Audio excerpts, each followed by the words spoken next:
آقای ویشکای، عرض سلام و خسته نباشی خدمت شما. تونستیم با تعویض طلایی که شما انجام دادید برابر پانیک تالش در دربی گیلان به پیروزی برسیم. یه توضیح در مورد بازی و گلی که به ثمر رسید برای ما می‌فرمایید؟ به نام خدا، ضمن عرض سلام و ادب خدمت شما و همکاران محترم شما و همچنین همه به اصطلاح طرفدارای خونگرم باصفا، من جا داره خسته نباشید عرض بکنم به بازیکنان عزیزم. زحمات زیادی کشیدن، خیلی متاسفانه و خیلی غیرتمندانه بازی کردن و بازی رو خوب شروع کردیم. خدمت شما عرض بکنم ما میدونستیم که پانیک تیمی بسیار خوبی هست و اومده بود اینجا برای برد. ما با تمام وجود روزنهایی فکر میکردیم اونا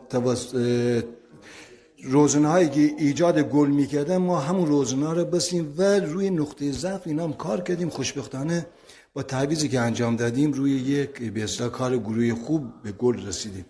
آره ویشکایی، یه موضوعی که حالا تو بازی قبل ما دیدین، ما معمولا نیمه دوم خیلی بهتر از نیمه اول بازی می‌کنیم. در واقع نیمه مربیان ما خب کاملا مشروطه که تاثیرگذاره، ولی خب برای نیمه اول هم با یه فکری قاعدتاً در بازی‌های آینده بشه.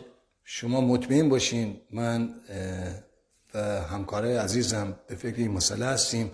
مطمئن باشین، این قول میدم که ما هفته به هفته بهتر میشیم و این نواقص 100% برطرف میکنیم. یکی از نواقص های بزرگ تیم ما همینه که نیمه اول ما خوب بازی نمیکنیم، اما نیمه دوم خوب بازی میکنیم. این وظیفه من، کادر به اصطلاح فنی تیم و همچنین عوامل داخلی فنی است. آقای ویشکای، امروز مهمانان ویژه‌ای هم داشتیم از جمله پیشکسوتان سابق این باشگاه که البته به انبازی شما هم تو اصطلاح رشت و ریشه داماش کنونی بودن.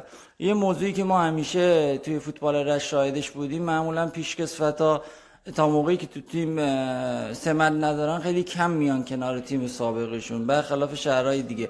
در این مورد چی صحبتی داریم با هم بازی‌های سابقتون، پیشکسوت‌های سابق این تیم که میراث این تیم در واقع میراث اوناست؟